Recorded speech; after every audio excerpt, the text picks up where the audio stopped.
हाय, आप देख रहे हैं ठग्स ऑफ हिंदुस्तान की मेकिंग।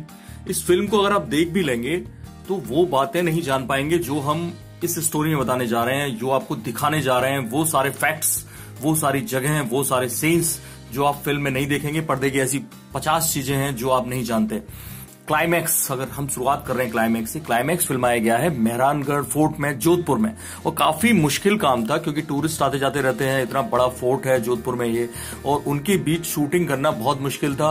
आपको मैं बता दूं, 20,000 मीटर की केबल बिछाई गई अंदर पूरे फोर्ट में। इतनी सारी केबल्स की जरूरत थी, बहुत मुश्किल था। जो सारा सामान था, उतना ऊंचा फोर्ट है, ट्रैक्टर से ले जाया गया डेली। अब दिक्कत क्या थी कि अंग्रेज सैनिक चाहिए थे, तो इसके लिए वो डेली जाती थी एक टीम एयरपोर्ट पर। वहां फॉरेन टूरिस्ट से रिक्वेस्ट करती थी कि आप एक्टिंग कर लें। ऐसे कई फॉरेन टूरिस्ट हैं जिन्होंने जो घूमने आए थे जोधपुर फोर्ट, और वो इसमें एक्टिंग कर रहे हैं और सैनिक बने हैं। ऐसे तमाम आप सोल्जर्स से मिलेंगे वहां पर।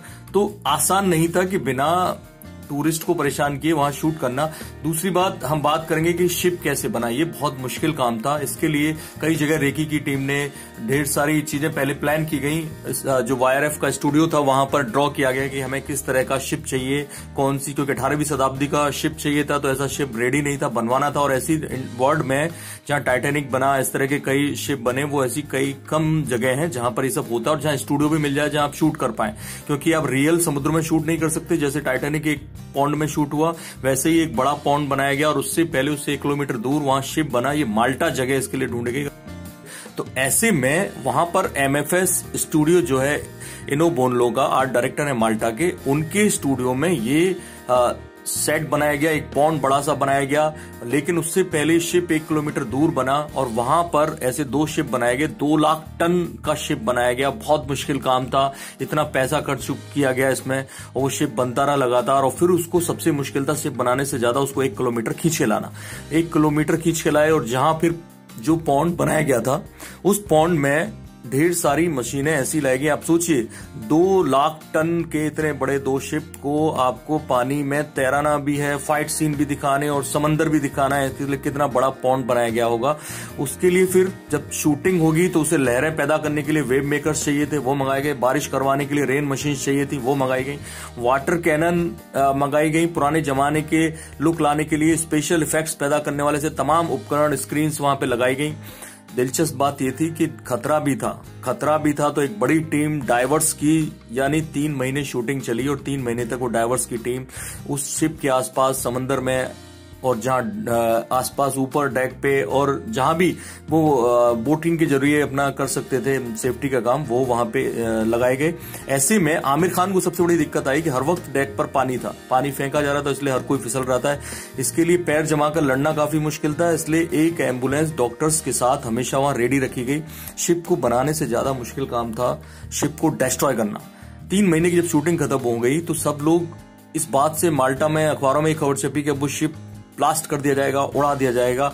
तो ये बड़ी खबर थी। लोग कह रहे थे कि शिप को उड़ाया क्यों जा रहा है, जब बन गया है तो इसको म्यूजियम में रख दिया जाए, बेच दिया जाए, कुछ भी हो जाए। लेकिन स्क्रिप्ट की डिमांड थी, इसलिए शिप को उड़ाना जरूरत थी। लोग इमोशनल हो रहे थे, शिप के साथ सेल्फी ले रहे थे, उससे छू के देख रहे थे। आखिर 3 महीने वहां शूटिंग हुई थी। तो ऐसे में फिर शिप को जब उड़ाया गया तो बाकायदा आप ये हॉर्न स्क्रीन पर देख रहे हैं, 3 बार ये हॉर्न बजाया गया, और तीसरा हॉर्न बजाते ही शिप को ब्लास्ट करना था, तो शिप को ब्लास्ट किया गया।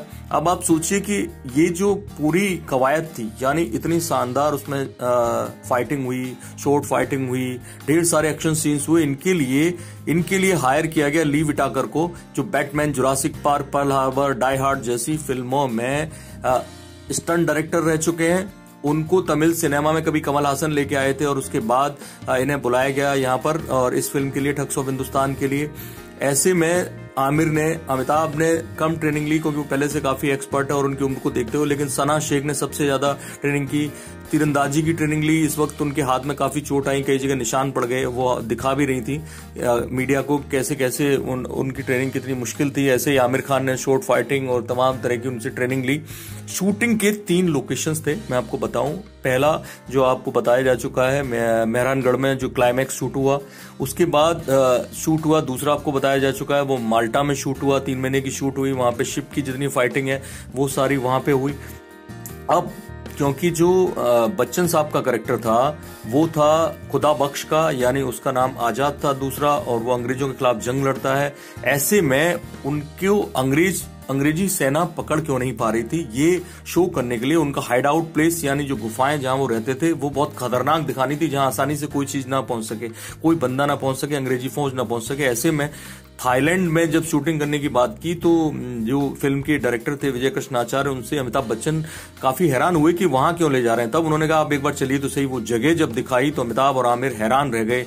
ऐसी गुफाएं थी जिनकी छत जो थी 100 फीट ऊपर थी और गुफा के बीचों बीच से नदी बह रही थी, उसमें आराम से डोंगी चलाई जा सकती थी। जबरदस्त नजारा था, लेकिन उसमें दिक्कत भी थी, काफी चमगादड़ थी, ढेर सारे सांप थे, उसमें सेट लगाना भी काफी मुश्किल था, कई दिन की शूटिंग थी। और ऐसे में आमिर खान ने प्रैंक भी खेलना शुरू किया। उन्होंने प्लास्टिक के जो सांप थे उनको लोगों के ऊपर डाल देते तो लोगों को लगता था कि असली वाला आ गया। दूसरी एक दिक्कत बच्चन साहब को आई, वहां काफी ऊंचाई पे चढ़ना पड़ता था, तो बच्चन साहब के लिए ब्रीथिंग प्रॉब्लम होगी बच्चन साहब को, तो उनके लिए एक पालकी मंगाई गई। ऐसी एक पालकी इला अरुण के लिए भी मंगाई गई। ड्रेस एंड लुक, अगर आप बात करें इस फिल्म की खास बात है ड्रेस एंड लुक की हम बात करें तो सबकी करेक्टर जो थे पहले, जो दो इसमें रूसी और मानुसी दो ड्रेस डिजाइनर थी और लुक डिजाइनर थी, उन्होंने सबके करेक्टर्स के 5-5, 6-6 लुक कागज पर बाकायदा ड्रॉ किए। फाइनल लुक या जो लुक्स 1 या 2, जैसे आमिर खान के 2 लुक्स थे, उनको अलग कर लिया गया और फिर उन पे काम किया गया। आमिर खान एक तो आपको देखा होगा अपने प्रोमो में कैसे फिरंगी ट्रेलर में कैसे फिरंगी ड्रेस में दिखते हैं, और दूसरा वो एक जो गधे पे बैठने का उनका है। इसमें खास चीज थी, जब वो गधे पे बैठते तो आपने गौर नहीं किया, वो उनकी जेबों में काफी चीजें हैं, ड्रेस में काफी चीजें लटकाए रखी हैं, झोले में कई चीजें रखती हैं। ऐसे ही सना शेख के किरदार में उनका जो सबसे ज्यादा टाइम गया वो बालों पे गया, 3 घंटे उनके बाल सेट करने में लगते थे। ऐसे ही कैटरीना के जो पूरा लुक था वहां सबसे ज्यादा काम किया गया उनकी नोज रिंग पर, और वो नोज रिंग पर काफी फोकस किया गया, वो आप देखेंगे फिल्म में। इसके अलावा जो सनीचर का किरदार जो एक्टर कर रहा है उसकी पीठ पर एक कुंडली छापी गई है, उसकी अपनी कुंडली उसकी पीठ पे छपी रहती है, ऐसे टैटू उसके बनाए गए। तो अमिताभ बच्चन के किरदार को भी उनको ड्रेस अप होने में, पूरा ड्रेसअप मेकअप लुक करने में पूरा 3 घंटे लगते थे। इसके लिए अमिताभ बच्चन ने पगड़ी बांधने की स्टाइल उन्होंने खुद तैयार की थी, वो खुद 3 लोगों से मिलकर बंधवाते थे पगड़ी। सबसे खास बात थी कि बच्चन साहब अपने डायलॉग्स पर इतनी मेहनत करते थे कि कभी कभी डायरेक्टर जो बता रहे थे कि 100 बार अपने डायलॉग्स को बोलकर प्रैक्टिस करते थे, उसमें सुधार करते थे। और मैं आपको बता दूं कि आमिर खान उनकी बहुत इच्छा थी अमिताभ बच्चन के साथ इस फिल्म में काम करने की। तो आमिर खान ने जब ये पहला सीन दिया तो सबसे पहले सीन से पहले उन्होंने बाकायदा एक इंटरव्यू रिकॉर्ड कराया वहीं पे, और क्योंकि उनको बच्चन के बहुत बड़े फैन थे और उनके साथ सेल्फी ली, तब जाके उन्होंने इस शूटिंग को शुरुआत की। तो ये बड़ी खास बात थी। ऐसी तमाम फिल्में आई हैं और उनको लेकर ढेर सारी दिलचस्प चीजें जो बड़ी फिल्में आती हैं जानने की इच्छा सबको रहती है। तो हमने कोशिश की आपको 50 से 100 फैक्ट ऐसे बताने की जो आप फिल्म देखने के बाद भी इस तरह की मेकिंग्स, फिल्म रिव्यूज और तमाम तरह की खबरें देखने के लिए देखते रहिए इंडिया न्यूज। सब्सक्राइब करें इन खबर। थैंक यू, नमस्कार।